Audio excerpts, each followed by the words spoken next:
ಗಿಲ್ಲಿದ್ ಬೇಕಾದ್ರೆ comedy enjoy ಮಾಡ್ಬೋದು, ಕಿರಿಕಿರಿ ತಡ್ಕೊಬಹುದು. ಈ ಧ್ರುವಂತ್ ಯಾವ ತರ ಅಂತ ಒಂದೊಂದ್ಸಲಿ ಅವ್ರ ಹತ್ರನೂ ಹೋಗ್ತಾರೆ, ಇವ್ರ ಹತ್ರನೂ ಬರ್ತಾರೆ, ಏನೇನೋ ವಿಚಿತ್ರ ಅನ್ಸಲ್ವಾ? ಸ್ಟಾರ್ಟಿಂಗ್ ಅಲ್ಲಿ ಎಲ್ಲ ನನ್ನ ಕ್ಲೋಸ್ ಫ್ರೆಂಡ್ಸ್ ಬಂದ್ ನನಗೆ ಧ್ರುವಂತ ಅರ್ಥನೇ ಆಗ್ತಾ ಇಲ್ಲ ಅಂತಂದಾಗ ನಾನೇ ಹೇಳ್ತಾ ಇದ್ದೆ, ಇಲ್ಲ ಬ್ರೋ ನನ್ಗೆ ಯಾವತ್ತೂ ಹತ್ರ ಅನ್ಸಿಲ್ಲ, ತುಂಬಾ ಒಳ್ಳೆ ವ್ಯಕ್ತಿ ಅಂತ. ಧನುಷ್ ಜೊತೆ ಸ್ಪಂದನ ಜೊತೆನೂ ಡಿಫೆಂಡ್ ಮಾಡ್ಕೊಂಡಿದೀನಿ ಎಷ್ಟೊಂದ್ಸಲ ಸ್ಟಾರ್ಟಿಂಗ್ ಅಲ್ಲಿ. ಯಾಕಂದ್ರೆ ನನ್ ಜೊತೆ ಅವನ್ ಚೆನ್ನಾಗೇ ಇದ್ದ, ಏನೇ ಮಾತಾಡೋದು ನಾನು ತುಂಬಾ ಚೆನ್ನಾಗಿ ಮಾತಾಡ್ತಾ ಇದ್ದೆ. ಆಮೇಲೆ ಅವನು ಅವಾಗ ಏನ್ ನನ್ ಮುಂದೆ ಏನಾಗ್ತಿತ್ತು ಅಂದ್ರೆ ಅವ್ನು ಬರೀ ಸ್ಪಿರಿಚುಯಾಲಿಟಿ ಬಗ್ಗೆ, ಪ್ರಾಣಿಗಳ ಬಗ್ಗೆ ಅದೆಲ್ಲ ಮಾತಾಡೋದು. ನನಗೆ ಈ ಮನುಷ್ಯ ಯಾರಿಂದನೂ ಮಾತಾಡಲ್ಲ, ಚೆನ್ನಾಗಿರುತ್ತೆ ಅಂತ ಹಿಂಗೆ ಇದ್ದೆ, ಯಾವತ್ತೂ ಮಾತಾಡಿರ್ಲಿಲ್ಲ. ಆಮೇಲೆ ಒಂದು ಇನ್ಸಿಡೆಂಟ್ ರಕ್ಷಿತಾ ಜೊತೆ ಏನು ಆಗುತ್ತೆ, ಬಂದ್ಬಿಟ್ಟು ನನ್ನ ಹತ್ರ ರಕ್ಷಿತಾ ಹಂಗೆ ಬ್ರೋ ಹಿಂಗೆ ಬ್ರೋ ಅಂದಿರ್ತಾನೆ. ನಾನು ಇವನೇ ಗುರು ಇಷ್ಟೊಂದು ವಿಷಕಾರ್ತಾನೆ ಇವ್ರ ಮೇಲೆ ಆ ವೀಕೆಂಡ್ ಆಗತ್ತೆ. ಆ ವೀಕೆಂಡ್ ಅಲ್ಲಿ ವಿಷಕಾರಿ ಅಂದಾಗ ನಾನು ಅವ್ನಿಗೆ ವಿಷಕಾರಿ ಅಂತ ಕೊಟ್ಬಿಡ್ತೀನಿ. ಯಾಕಂದ್ರೆ ಬಂದ್ಬಿಟ್ಟು ಒಬ್ಬರ ಮೇಲೆ ಕೆಟ್ಟದ್ ಹೇಳ್ತಿರ್ತಾನೆ, ಅದು ಇದು ಅಂತ ಕೊಡ್ತಾನೆ. ಅವತ್ತಿಂದ ಉರ್ಕೊಂಡ್ಬಿಡ್ತಾನೆ ಅವನು. ನಿನ್ನ ನಂಬಿದ್ದೆ ಬ್ರೋ ನಾನು. ಅರೆ ನನ್ ನಂಬುದ್ರಿಂದ ನೀನ್ ಮಾಡಿದ್ದು ಹೇಳ್ಬಾರ್ದ? ಆಯ್ತು ಹೋಗ್ಲಿ ಬಿಡು, ಇವ್ನ ಯಾಕೋ ಈ ತರ ಬಂಚ ಅಂತ ಅವಾಗ ಒಂದ್ ಸ್ವಲ್ಪ ಡೌಟ್ ಬರುತ್ತೇನೋ, ಬೇಜಾರಾಗಿರ್ಬೋದೇನೋ. ಅವಾಗ ಬಂದು ಹೇಳ್ತಾನೆ, ನಾವ್ ಯಾರನ್ನ ಪ್ರೀತಿಸ್ತೀವಲ್ಲ ಅವರಿಂದನೇ ಜಾಸ್ತಿ ನೋವಾಗೋದು ಅಂತೆಲ್ಲ. ಅಯ್ಯೋ ಪಾಪ ಹೋಗ್ಲಿ ಬಿಡು, ನಾನೇನೋ ಮಿಸ್ಟೇಕ್ ಮಾಡಿದೆ ಅಂತ ಅನ್ಕೊಂಡಿರ್ತೀನಿ. ಹೋಗ್ತಾ ಹೋಗ್ತಾ ಎಲ್ಲ ಚೆನ್ನಾಗಿರುತ್ತೆ. ಸಡನ್ ಆಗಿ ರಾಶಿಕಾ ಮತ್ತೆ ಅದೇನೋ ಇನ್ಸಿಡೆಂಟ್ ಆಗತ್ತೆ ಅಲ್ಲಿ. ಇನ್ಸಿಡೆಂಟ್ ಆದಾಗ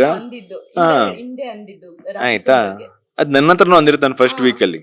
ನಾನು ಎಲ್ರ ಮುಂದೆ ಹೇಳಿರಲ್ಲ, ಅವ್ನ್ ಮರ್ಯಾದೆ ಹೋಗ್ಬಾರ್ದು, ನನ್ನ ಫ್ರೆಂಡ್ ಸುಮ್ನೆ ಕಾಪಾಡ್ಕೋಬೇಕು ಏನಕ್ಕೆ ಅಂತ ಸುಮ್ನೆ ಇರ್ತೀನಿ.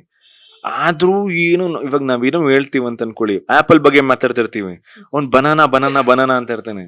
ಅಲ್ಲ ಜನಕ್ಕೆ ಅವ್ರಿಗೆ ಎಲ್ರಿಗೂ ಅರ್ಥ ಆಗ್ತಿರತ್ತೆ ಏನ್ ಮಾತಾಡ್ತಿದೀವಿ, ಅವನೊಬ್ಬನ್ಗೆ ಅರ್ಥ ಆಗ್ತಿರಲ್ಲ.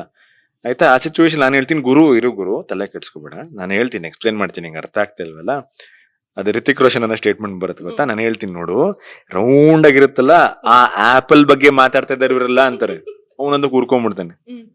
ರಿತಿಕ್ ರೋಷನ್ ಎಕ್ಸಾಂಪಲ್ ಕೊಟ್ಟಿದ್ದಷ್ಟೇ, ರಿತಿಕ್ ರೋಷನ್ ತರ ಇದ್ಯಾ ಅಂತ ಇವ್ರು ಅವ್ರು ಅದನ್ನೇ ಹೇಳ್ತಿರ್ತಾರ ಅವ್ನಿಗೆ. ಅವ್ನು ಏನೇನೇನೋ ಉಲ್ಟಾ ಹೇಳ್ತಿರ್ತಾನೆ. ಅದಕ್ಕೆ ಹುರ್ಕೊಂಡು ಮತ್ತೆ ನಂತರ ಮಾತಾಡೋದ್ ನಿಲ್ಲಿಸ್ತಾನೆ. ಆ ಪಾಯಿಂಟ್ ಅಲ್ಲಿ ನನ್ಗೆ ಏನ್ ಅನ್ಸ್ಬಿಡುತ್ತೆ ಅಂದ್ರೆ, ಹಾಳಾಗಿ ಹೋಗ್ಲಿ ಹೋಗಿ, ಇವನ ಹತ್ರ ಏನು, ಇವನ್ ಎಷ್ಟು ಮಾಡಿದ್ರು ಹಿಂಗೆ ಇರ್ತಾನೆ, ಯಾವನ್ ಮಾತಾಡ್ತಾನೆ ಅಂತ. ಫಸ್ಟ್ ಟೈಮ್ ಇಡೀ ಮನೇಲಿ ಯಾರ ಒಬ್ಬನ ಜೊತೆ ಒಂದ್ ವಾರ ನಾನು ಮುಖಾನು ಕೊಟ್ಟು ಮಾತಾಡಿಲ್ಲ ಅಂದ್ರೆ ಅವನು. ನಂಗಂತರ ವ್ಯಕ್ತಿನೇ ಇಲ್ಲ, ಯಾಕಂದ್ರೆ ದಿನ ಬೆಳಗ್ಗೆ ಒಟ್ಟಿಗೆ ಇರ್ತೀವಲ್ಲ. ಹಾಳಾಗಿ ಹೋಗ್ಲಿ ಅಂತ ಸುಮ್ನೆ ಅದೇ. ಆಮೇಲೆ ಹೋಗ್ತಾ ಹೋಗ್ತಾ ಹೋಗ್ತಾ ಆಮೇಲೆ ನಾನು ಹಿಂದೆನೆ ಮಾತಾಡಕ್ ಸ್ಟಾರ್ಟ್ ಮಾಡಲ್ಲ ಒಂದೇ ದಿನದಲ್ಲಿ. ಅದ್ ಹೇಗ್ ಸಾಧ್ಯ? ನೀವ್ ಇಲ್ಲಿವರೆಗೂ ಒಬ್ಬನ್ನ ಒಳ್ಳೆಯವನು, ಒಂದ್ ಜೊತೆ ಚೆನ್ನಾಗಿದ್ದೀನಿ ಅಂತಿದ್ದಾಗ ಒಂದ್ ಸಿಚುವೇಶನ್ ಆಗಿದ ತಕ್ಷಣ ನೆಕ್ಸ್ಟ್ ಡೇನೆ ಫ್ಲಿಪ್. ಆತರ ಇರಕ್ ಸಾಧ್ಯನಾ? ನಾನಂತೂ ಆತರ ಇರ್ಲಿಲ್ಲಪ್ಪ. ಸೊ ಅವಾಗ ಏನನ್ಸುತ್ತೆ ಅಂದ್ರೆ, ಇವ್ರು ಯಾವ ತರ ವ್ಯಕ್ತಿ, ಒಂದಿನ ಹಿಂಗಿರ್ತಾರೆ, ಒಂದಿನ ಹಂಗಿರ್ತಾರೆ. ಆಮೇಲೆ ಇನ್ನೊಂದು ಇನ್ಸಿಡೆಂಟ್, ಅದು ಗಿಲ್ಲಿ ಅವ್ರನ್ನ ಕಾಮಿಡಿ ಮಾಡ್ಕೊಂಡಿರ್ಬೇಕಾದ್ರೆ ನನ್ನ ಹತ್ರ ಬಂದು ಹೇಳಿ ಎಷ್ಟೊಂದ್ಸಲ, ತುಂಬಾ ಅತಿರೇಕ ಬ್ರೋ, ಇರಿಟೇಷನ್ ಬ್ರೋ, ಅದು ಇದಂತೆಲ್ಲ ಹೇಳ್ತಾನೆ. ಅಶ್ವಿನಿ ಮೇಡಮ್ ಜೊತೆ, ಮೇಡಮ್ ನಾವೆಲ್ಲ ಒಟ್ಟಿಗೆ ಇರೋಣ, ನಾವು ಒಂದು ಟೀಮ್ ಆಗಿರೋಣ, ಟೀಮ್ ಆಗಿ ಗೆಲ್ಲೋಣ. ಟೀಮ್ ಆಗಿ ಗೆಲ್ಲಿ ಪಾಪ ಅವ್ರನ್ನ ಕ್ಯಾಪ್ಟನ್ಸಿ ಇದಕ್ ಕಳಿಸ್ತಾರೆ. ನೆಕ್ಸ್ಟ್ ಡೇನೆ ಫ್ಲಿಪ್. ಅಲ್ಲೋಗಿ ನೆಕ್ಸ್ಟ್ ವಾರ ನೋಡ್ತೀನಿ ನಾನು, ಗಿಲ್ಲಿ ಅಂತ ಇರಿಟೇಷನ್ ಅಂತಿರೋನು, ಬಾ ಗಿಲ್ಲು ಹೋಗೋಣ, ಬಾ ಗಿಲ್ಲು ಹೋಗೋಣ. ಆಮೇಲೆ ಏನೇನ್ ನೋಡ್ಬೇಕು ಗುರು ಈ ಕಣ್ಣಲ್ಲಿ, ಮನೇಲಿ ಹೆಂಗ್ ಆಡ್ತಾರೆ ಇವರೆಲ್ಲ. ಒಂದಿನ ಇದ್ದಂಗೆ ಇನ್ನೊಂದ್ ದಿನ ಇರಲ್ವಲ್ಲ, ಆತರ ಅನ್ನಿಸ್ತು. ಆಮೇಲೆ ಯಾಕೆ ಬೇಕು ಗುರು, ಸ್ವಲ್ಪ ದೂರನೇ ಇದ್ಬಿಡ ಅಂತ ದೂರ ಇದ್ದೆ. ಆಮೇಲೆ ನಾಮಿನೇಷನ್ ಅಂತ ಲಾಸ್ಟ್ ವೀಕ್ ಕ್ಯಾಪ್ಟನ್ಸಿ ಟಾಸ್ಕ್ ಎಲ್ಲ ಗೆದ್ವಲ್ಲ, ನಾಮಿನೇಷನ್ ಎಲ್ಲ ಅವ್ನು ಹೆಂಗೆಂಗೋ ಆಡ್ಬಿಟ್ಟ. ಆತರ ನೋಡ್ಲೇ ಇಲ್ಲ ನಾನು. ಪ್ರತಿ ಸಲ ಮನೆ ಬಿಟ್ಟು ಹೋಗ್ತೀನಿ, ಮನೆ ಬಿಟ್ಟು ಕಳ್ಸಿ ಅನ್ನೋದು ಅದ್ ಯಾಕೆ ಅಂತ ಅವ್ನು ಯಾಕೆ ಕ್ಯಾಮ್ರಾ ಮುಂದೆ ಹೋಗಿ ಮಾತಾಡ್ತಂಗ್ ಗೊತ್ತಿಲ್ಲ. I don't know. ಯಾಕಂದ್ರೆ ಬಿಲ್ ಬಾಯ್ ಆಗಿದ್ದಾಗ ಅಲ್ಲೂ ಅಷ್ಟೇ, ನಾನು ಕೊಟ್ಟಾಗ ಥ್ಯಾಂಕ್ ಯು ಸರ್ ಅಂತೆಲ್ಲ ಮಾತಾಡೋನು. ಆಮೇಲೆ ಓಕೆ ಪಾಪ ಕಷ್ಟಪಟ್ಟಿದ್ದಾನೆ ತುಂಬಾ ಅಂದ್ಕೊಟ್ಟಿ. ಆಮೇಲೆ ಏನ್ ಗೊತ್ತಾ, ಜನಕ್ಕೆ ಗೊತ್ತಿಲ್ಲ ಆ ವಿಷಯ. ಅವ್ನು ತುಂಬಾ ಕೆಲಸ ಮಾಡಿದಾನಲ್ಲ, ಅದೇನ್ ಗೊತ್ತಾ, ಅವನು ಕೊಟ್ಟಿರೋ ಕೆಲಸ ಮಾಡಿಲ್ಲ, ಅವ್ನು ಇರ ಬರೋರ್ದೆಲ್ಲ ಕೆಲಸ ಮಾಡ್ಬಿಟ್ಟಿದ್ದಾನೆ. ಐಮ್ ಸೀರಿಯಸ್ ಆಗಿ ಹೇಳ್ತೀನಿ. ಅವ್ನು ಯಾರಿಗ್ ಗೊತ್ತು, ತುಂಬಾ ಒಳ್ಳೆಯವನಾಗಿ ಟ್ರೈ ಮಾಡ್ತಿದ್ನ ಅವ್ರ ಗೆಸ್ಟ್ಗಳ ಮುಂದೆಲ್ಲ. ಅಲ್ಲಿರೋರು ಪ್ರತಿಯೊಬ್ಬೊಬ್ಬರದು ಒಂದೊಂದು ಕೆಲಸ ಇರುತ್ತೆ. ಎಲ್ಲ ಕೆಲಸ ನಾನೇ ಮಾಡ್ಬಿಡ್ತೀನಿ ಅಂದ್ರೆ ಅವ್ರೇನ್ ಮಾಡ್ತಾರೆ ಪಾಪ. ಇವಾಗ ನಾನು ಸರ್ವ್ ಮಾಡ್ಬೇಕಂದ್ರೆ ಅವ್ನ್ ಕೊಟ್ಟಿದ್ದೆ, ಹೋಗಿ ಆ ಡಿಪಾರ್ಟ್ಮೆಂಟ್ ಅವ್ರನ್ನ ಕರ್ಕೊಂಬನ್ನಿ ಅಂತ.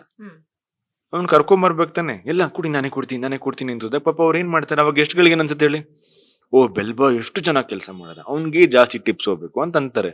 ಬಟ್ ರೂಲ್ ಪ್ರಕಾರ ಇವ್ರುಗಳು ಮಾಡ್ಬೇಕು ಅದನ್ನ. ಇದೆಲ್ಲ ಅವ್ರು ನೋಟಿಸ್ ಮಾಡಲ್ಲ, ನಾವ್ ನೋಟಿಸ್ ಮಾಡ್ಬೇಕು. ನಾವು ನೋಟಿಸ್ ಮಾಡಿ ಅದ್ರ ಪ್ರಕಾರ ಟಿಪ್ಸ್ ಕೊಡ್ಬೇಕು. ಫಸ್ಟ್ ಡೇ ತುಂಬಾ ಚೆನ್ನಾಗಿ ಮಾಡಿದೆ ಅಂತ ಕೊಟ್ಟಿರ್ತೀನಿ. ಸೆಕೆಂಡ್ ಡೇ ಬಂದ್ಬಿಟ್ಟು ಟಿಪ್ಸ್ ಕೊಡ್ಬೇಕಾರೆ ಅದೇನಾಗಿರುತ್ತೆ, ರಾತ್ರಿ ಎಲ್ಲ ಜಗಳ ಆಡಿರ್ತಾರ ಅವರೆಲ್ಲ ಗೆಸ್ಟ್ಗಳ ಮುಂದೆ, ರಕ್ಷಿತನ್ ಜೊತೆ ಕಿರ್ಚಾಡಿ ಅದೆಲ್ಲ ಆಗಿರುತ್ತೆ. ನಾನು ಅಲ್ಲೂ ಹೇಳ್ತಾ ಇರ್ತೀನಿ, ಕಿರ್ಚಾಡ್ಬೇಡಿ, ಗೆಸ್ಟ್ ಇದಾರೆ, ಒಳಗೋಣ ಬಂದು ಕ್ಯಾಪ್ಟನ್ಸಿ ರೂಮ್ಗೆಲ್ಲ ಕರ್ಕೊಂಡು ಹೋಗಿರ್ತೀವಿ. ಅಲ್ಲಿ ಕಿರ್ಚಾಟ ಎಷ್ಟು ಈಸಿ ಹೇಳಿ, ಮುಚ್ಕೊಂಡಿರೋ ಅಂತ ಹೇಳ್ಬೋದು ತಾನೆ ಅಲ್ಲಿ. ಬಟ್ ಆದ್ರೂ ಸಾಫ್ಟ್ ಆಗಿ ಕರ್ಕೊಂಡು ಹೋಗಿದ್ದು ಏನಕ್ಕೆ ಅಂದ್ರೆ, ಗೆಸ್ಟ್ಗಳಿದ್ದಾರೆ, ಮರ್ಯಾದೆ ಹೋಗೋದ್ ಬೇಡ ಅಂತ. ಆ ರೀಸನ್ ಇಂದ ನಾನು ನೆಕ್ಸ್ಟ್ ಡೇ ಅವನಿಗೆ ಟಿಪ್ಸ್ ಕಮ್ಮಿ ಮಾಡಿರ್ತೀನಿ. ಯಾಕಂದ್ರೆ ನಾನು ಕೊಟ್ಟಿದ್ ರೂಲ್ ತಾನೆ, ಗೆಸ್ಟ್ಗಳ ಮುಂದೆ ಮಾಡ್ಬಾರ್ದು ಅಂತ. ನೀನ್ ಎಷ್ಟೇ ಒಳ್ಳೆಯವನಾಗಿರೋ ತಪ್ಪೇ. ಅದಕ್ಕೆ ಟಿಪ್ಸ್ ಕಮ್ಮಿ ಕೊಟ್ಟಿರ್ತೀನಿ ಎಲ್ರ ಮುಂದೆ. ದಿಸ್ ಇಸ್ ಅನ್ಫೇರ್ ಸರ್, ಅದು ಇದು ಅಂತೆಲ್ಲ ಹೆಂಗಂಗೋ ಆಡಿರ್ತಾನೆ. ನಾನು ಹೇಳ್ಬೋದಾಗಿತ್ತು ಅಲ್ಲಿ ಗೆಸ್ಟ್ ಮುಂದೆ ನಮ್ ಸಿಬ್ಬಂದಿನ ಬಿಡ್ಕೊಡ್ಬಾರ್ದು ಅಂತ ತಾನೇ ಕೊಟ್ಟಿದ್ದು. ನಾನಲ್ಲಿ ಪಾಸಿಟಿವ್ ಆಗಿ ಹೇಳ್ಕೊಟ್ಟಿದ್ದೆ. ಅವ್ರ ಮುಂದೆಲ್ಲ ಹೇಳಿ ನೀನ್ ನಿನ್ನೆ ಹುಚ್ಚರ ತರ ಕಿರ್ಚಾಡದೆ ರಕ್ಷಿತನ್ ಜೊತೆ, ಅದಕ್ಕೆ 50 ರೂಪಾಯಿ ಕೊಡ್ತೇನೆ, ನಿನ್ಗೆ 100 ರೂಪಾಯಿ ಕೊಡ್ಬೇಕಾಗಿತ್ತು ಅಂತ ಹೇಳಿದ್ನ. ಇಲ್ಲ, ಪಾಸಿಟಿವ್ ಆಗಿ ಕೊಡೋಣ ಅಂತ ಕೊಟ್ಟೆ. ಅಲ್ಲಿ ಬಂದ್ ಎಲ್ರ ಮುಂದೆ ದಿಸ್ ಇಸ್ ಅನ್ಫೇರ್ ಆರ್ಭಟ ಎಲ್ಲ ಮಾಡ್ಬಿಟ್ಟು ನನ್ನ ಹತ್ರ ಕ್ಯಾಪ್ಟನ್ ರೂಮಿಗೆ ಬಂದ್ಬಿಟ್ಟು, ಅಭಿಜಿ ನಿಂಗಿದ್ದು ಟಿಪ್ಸ್ ಬೇಡ, ಇಟ್ಕೊಳ್ಳಿ ನೀವು. ಓಕೆ ಗುರು ಕೊಡು, ಇಟ್ಕೋತೀನಿ. ಬೇಡವ ನಿಂಗೆ ಬೇಡ. ನಾನು ಎಲ್ಲ ಮುಗಿತು. ನೆಕ್ಸ್ಟ್ ಡೇ ಬಿಗ್ ಬಾಸ್ ಹೇಳಿದ್ರು ಯಾರ್ಯಾರು ಎಷ್ಟು ಗಳಿಸಿದಿರಾ ಬಂದು ಹೇಳಿ ಅಂತ. ಅವಾಗ ಬಂದ್ಬಿಟ್ಟು, ಅಭಿಜಿ ನಿಮಗೆ ನೆನ್ನೆ ಕೊಟ್ಟಿದ್ನಲ್ಲ ಟಿಪ್ಸ್, ಅದು ಕೊಡ್ತೀರಾ? ಲೈಕ್ ಬ್ರೋ, ಹಂಗ್ ವಾಪಸ್ ಕೇಳಿದ್ರೆ ಏನಕ್ಕೆ ಗುರು ಕೇಳಿದೆ ನೀನು? ಅಲ್ಲೋ ಕೊಟ್ಬಿಟ್ಟು ನೀನ್ ಎಲ್ಲರ ಹತ್ರ ಹೋಗ್ಬಿಟ್ಟು ನಾನ್ ಕೊಟ್ಬಿಟ್ಟೆ ಸರ್ ಟಿಪ್ಸ್ನ, ನನಗ್ ಬೇಕಾಗಿಲ್ಲ ಸರ್ ಅಂತಂದವನು. ನೆಕ್ಸ್ಟ್ ಡೇ ಬಂದ್ಬಿಟ್ಟು ಏನಕ್ಕೆ ಕೇಳ್ಬೇಕು? ಯಾರ ಹತ್ರ ಒಳ್ಳೆನಾಗಿ ಟ್ರೈ ಮಾಡ್ತಿದ್ಯಾ? ಇಲ್ಲ ನಾನು ಕೊಟ್ಬಿಟ್ಟೆ, ನಾನು ಬೇಡ ಅಂದಾಗ ಹೇಳ್ಬೇಕು. ಬಿಗ್ ಬಾಸ್ ಕೇಳಿದಾಗ ನಾನು ಕೊಟ್ಟೆ ಬಿಗ್ ಬಾಸ್, ನನಗೆ ಫೇರ್ ಅನ್ಸಿಲ್ಲ, ನನಗೆ ಬೇಕಾಗಿಲ್ಲ 1 ರೂಪಾಯಿ ಅಂತ. ಮತ್ ಬಂದ್ಯಾಕೆ ಕೇಳ್ಬೇಕು? ನೀನ್ ನೆನ್ನೆ ಇದ್ದು ನಾಳೆ ಇರಲ್ಲ. ನನ್ಗಂತೂ ಅರ್ಥನೇ ಆಗ್ಲಿಲ್ಲ ಅವ್ನು ಯಾಕೆ ಹತ್ರ ಮಾಡ್ತಿದ್ದಾನೆ ಅಂತ. ಬಟ್ ನಿಜವಾಗ ಹೇಳ್ಬೇಕಂದ್ರೆ ಫಸ್ಟ್ ಡೇ ತುಂಬಾ ಒಳ್ಳೆವನು ಅಂತಾನೆ ಇದ್ದೆ. ಎಲ್ಲರ ಹತ್ರ ಡಿಫೆಂಡ್ ಮಾಡ್ತಿದ್ದೆ ನಾನು ಧ್ರುವಂತ್ ಬಗ್ಗೆ. ಇಲ್ಲ ಈಸ್ ಗುಡ್ ಪಾಪ, ನೀನು ಅವನಾಗ ಅವನೇ ಇರ್ತಾನೆ ಬಿಡು, ಅವ್ನ ಪಾಡಿಗೆ ಅವ್ನು ಇರ್ತಾನೆ, ಯಾರಿಗೂ ತೊಂದರೆ ಕೊಡಲ್ಲ ಅಂತೆಲ್ಲ. ಬಟ್ ಲಾಸ್ಟ್ ವಾರ ಅಂತೂ ಅವ್ನು ಕೊಟ್ಟಿದ್ ರೀಸನ್ ಒಬ್ಬನೇ ಇರ್ತಾನೆ ಅಂತ ಹೇಳ್ತಾನೆ, ಗುಂಪಲ್ಲಿ ಸೇಫ್ ಆಗಿರ್ತಾನೆ ಅಂತ ಹೇಳ್ತಾನೆ, ಅದಕ್ಕೂ ನಾಮಿನೇಷನ್ ಮಾಡ್ತಾನೆ. ಎರಡೂ ಅವನು ಹೇಳ್ಬಿಟ್ಟು ನಾಮಿನೇಷನ್ ಮಾಡ್ತಾನೆ. ಆಮೇಲೆ ಸೂರಜ್ಗೆ ಏನೋ ನೀನ್ ಬಬ್ಲಿ ಇಲ್ಲ ಅಂತ ಏನೋ ಹೇಳ್ತಾನೆ. ಅದೆಲ್ಲ ನೋಡಿದಾಗ ಏನ್ ರೀಸನ್ಸ್ ಇದು ಅಂತ ಅನಿಸ್ತಾ ಇರುತ್ತೆ. ಬಟ್ ಹೋಗ್ಲಿ ಬಿಡು, ಏನೋ ರೀಸನ್ ಅವನಿಗೆ ಅಂತ ಸುಮ್ಮನೆ ಇರ್ತೀವಿ. ಆಮೇಲೆ ಸ್ಪಂದನ ನಾಮಿನೇಷನ್ ಮಾಡ್ಬೇಕಾದ್ರೆ ಅವ್ನಿಗೆ ಫಸ್ಟ್ ಟೈಮ್ ನೋಡಿದ್ದು, ಅವ್ನು ಏನೋ ಒಂಥರ ಹಿಂಗೂ ಆಗ್ಬಿಡ್ತಾನ. ಅವ್ನು ಮಾತಾಡ್ತಾ ಹಂಗೆಲ್ಲ ನೋಡಿದಾಗ ಆತರ ಅವಳ ಜೊತೆ ನಾನು ನೋಡಿಲ್ಲ ಅವಳು ಯಾಕೆ ಹಂಗ್ ಬಿಹೇವ್ ಮಾಡ್ತಾಳೆ ಅಂತ. ಬಟ್ ಇಲ್ಲಿ ನನ್ ಕಣ್ಮುಂದೆನೆ ನಡೀತಾ ಇದೆ. ಅಯ್ಯಪ್ಪ ಏನ್ ಗುರು ಇದು, ಏನಾಗ್ತದೆ ಇವರಿಗೆ? ಆಬ್ವಿಯಸ್ಲಿ ಒಂದ್ ಸ್ವಲ್ಪ ಭಯನೂ ಆಗುತ್ತೆ. ಆ ಪಾಯಿಂಟ್ ಅಲ್ಲಿ ನನ್ಗೂ ಬೇಜಾರಾಗ್ಬಿಡುತ್ತೆ. ಆಯ್ತಾ, ನಾನು ಟ್ರಿಗರ್ ಆಗಿ ಏನೋ ಮಾತಾಡ್ಬೇಕಾದ್ರೆ ಹೇಳ್ತೀನಿ. ಅದ್ ಬಂತ ಇಲ್ಲ ಗೊತ್ತಿಲ್ಲ, ನಂದು ಒಂದು ದೊಡ್ಡ ಜಗಳ ಆಗತ್ತೆ. ಅದಾದ್ಮೇಲೆ ನಂದು ಧ್ರುವಂತ್ ಕಿರ್ಚಾಡ್ಕೊಂಡು ನಾ ಹೇಳ್ತೀನಿ, ಗುರು ಹೋಗ್ ತಾಯ್ತಾ ಕಟ್ಸ್ಕೊ ಫಸ್ಟ್, ನೀನು ಯಾಕೆ ಹಿಂಗ ಆಡ್ತಾ ಇದೀಯಾ ಅಂತ. ಇಮ್ಯಾಜಿನ್, ನಾನ್ ಫಸ್ಟ್ ಆಫ್ ಆಲ್ ಯಾರ್ತಿನೂ ಅಷ್ಟು ಕಿರ್ಚಾಡೋ ವ್ಯಕ್ತಿ ಅಲ್ಲ. ನನಗೆ ಅಷ್ಟು ಇರಿಟೇಷನ್ ಆಯ್ತು, ನಾನೇ ತಾಯ್ತಾ ಕಟ್ಸ್ಕೊ ಅಂತ ಹೇಳ್ತೀನಿ ಅಂದ್ರೆ ನಾವೆಲ್ಲ ಇಷ್ಟು ನೋಡಿರ್ಬೇಡ. ಸೊ ಅಷ್ಟೇ ಆಗಿದ್ದು. ಯಪ್ಪ, ಮನುಷ್ಯನ ಅರ್ಥ ಮಾಡ್ಕೊಳಕ್ಕೆ ಸಾಧ್ಯ ಇಲ್ಲ ಅನ್ಸುತ್ತೆ.